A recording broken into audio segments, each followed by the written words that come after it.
रेखा थापा कोमामा साथीहरू विभिन्न ठाउँ चार्दै राजनीतिक लाभ लिनको लागि विभिन्न पार्टीहरू चार्दै अन्तत केही सिप नलागेपछि कतै पनि राम्रो अवसर नपाइसके पछाडि अहिले बालेन सरकारको खेदो खनेर बसिरहेकी रेखा थापा अन्तत कोमामा पुगेकी छन्।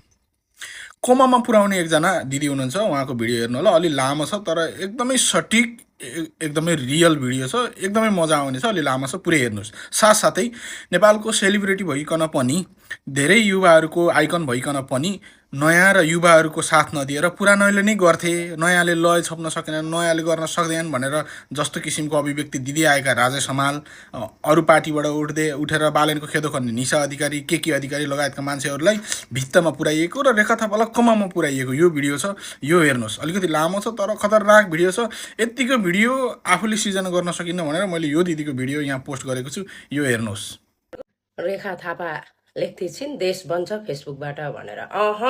देखाएर त फ्याटै बन्दैन। ती तिम्रा केराका थम्मा जत्रो तिक्रा देखाएर बन्दैन।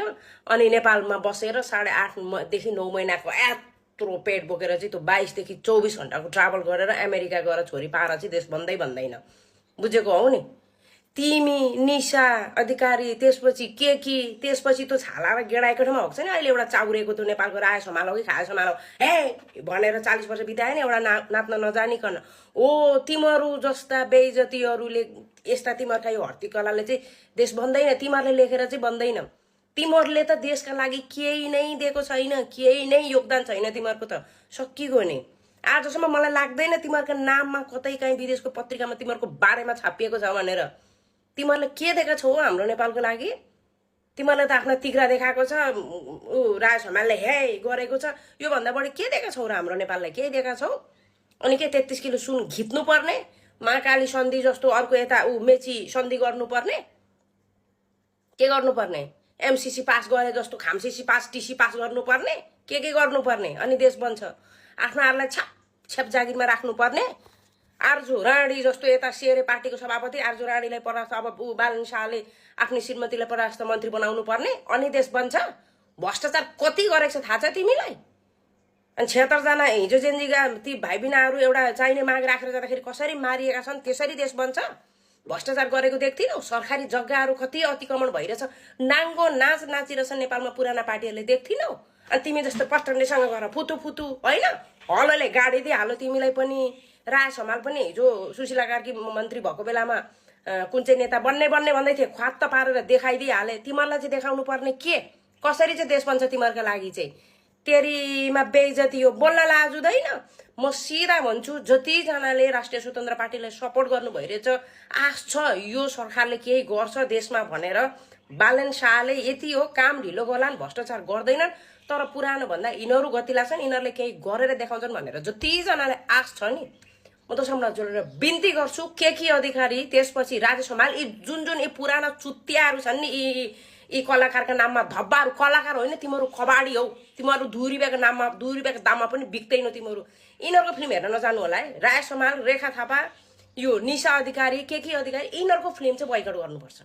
जसलाई आश छ, जसलाई यिनीहरू मनपर्छ, पुरानै ठिक छन् जस्तो लाग्छ तिनीहरू हेर्न जाउँ, तर हामी जसलाई आश छ नयाँले केही गरेर देखाउँछ भन्ने हामी हेर्न नजाउँ है। कोही नै नजानु होला यिनीहरूको फिल्म, जतिसुकै गतिले किन नआओस् यिनीहरूको फिल्म हेर्न नजानु होला। अनि हेरौँ न तिमीहरूको हातमुख जोडिएको हामी पनि। तेरीमा बेइज्जती हो, हामी कलाकारले फिल्म हेरेर टिकट तिरेर तिमीहरू त्यहाँ पुगेका हौ। सिधा कुरा गरे हो। तिमीहरूको पुर्खौली सम्पत्ति हेरौँ कति रहेछ एकचोटि। तेरीमा बेइज्जती। तिमीहरूको आज कुन विदेशको कुन देशमा तिमीहरूको कुन ठाउँको पत्रिकामा तिमीहरूको नाम छापिएको छ?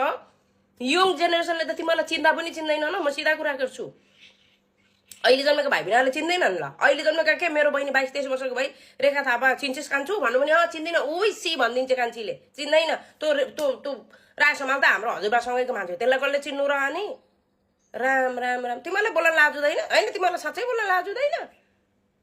तिमीहरूका बाबुहरूले बनाएका थिए नि हिजो कोठामा बसेर, प्रचण्डले दीपक भट्टसँग यसो गरेर सेल्फी हानेर, तिमीहरूको पुराना नेताहरूले बनाएका थिए नि होइन। यिनीहरूलाई कति पुराना नेताहरूको यिनीहरूले तल्लु, यिनीहरूले पछाडि चाकमा चाहिँ मुख राख्न मन लाग्दो रहेछ हौ। राज हमालले मैले जानी नयाँ भनौँदाहरू मैले पनि जानी त राज हमाललाई छाला गेडाएको ठाउँमा भएको चाउरेको बुढो भनिदिएको जानी।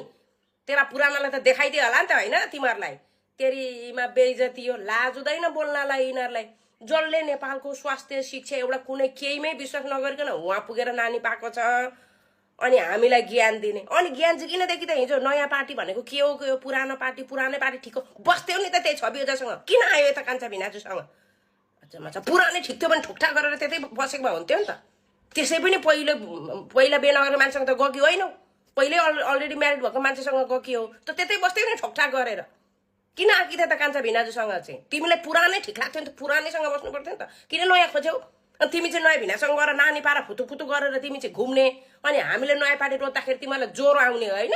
हामीले नयाँ पार्टीलाई मौका तिमीलाई नयाँ भिनाजुले चाहिँ तिमीलाई मौका दिएका हुन् फुतुफुतु नगर तिम्रो उद्धार गरेका हुन्। म त सिधा कुरा गर्छु गफ दिन्छौ होइन हौ सासू ससुरा घरमा छैनन् के साह्रो थुतु नचलाउने बुहारी भन्दैनन् हौ राम्रो खालको धनाढ्य खालको भिआइपी फ्यामिली होइन भिनाजुको भाइ अब के साह्रो बौलाउँदो रहेछ नि तिमीहरू देखा थापा त छाला केटाकेटामा भएको चाउरेको राज समाल के अधिकारी तिमीहरू जस्ता 2 कौडीका कलाकारले चाहिँ भुकिराख्नु पर्दैन कबाडीका दाममा बिक्छौ तिमीहरू।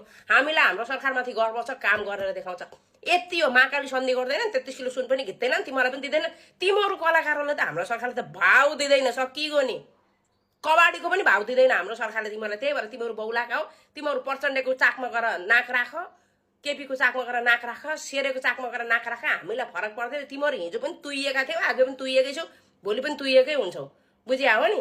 तिमीहरू जस्ता कलाकार पुरानाले चाहिँ हाम्रो नयाँ सरकारको खेदो गर्नु पर्दैन तेरीमा बेइज्जती हो। तिमीलाई लाज लाग्दैन तिमीलाई साँच्चै लाज लाग्दैन तिमीहरूको बेहोरा तिमीहरूको नचाइ तिमीहरूको कलाकार त यस्तो भन बुझेका हो नि बेइज्जतीहरू।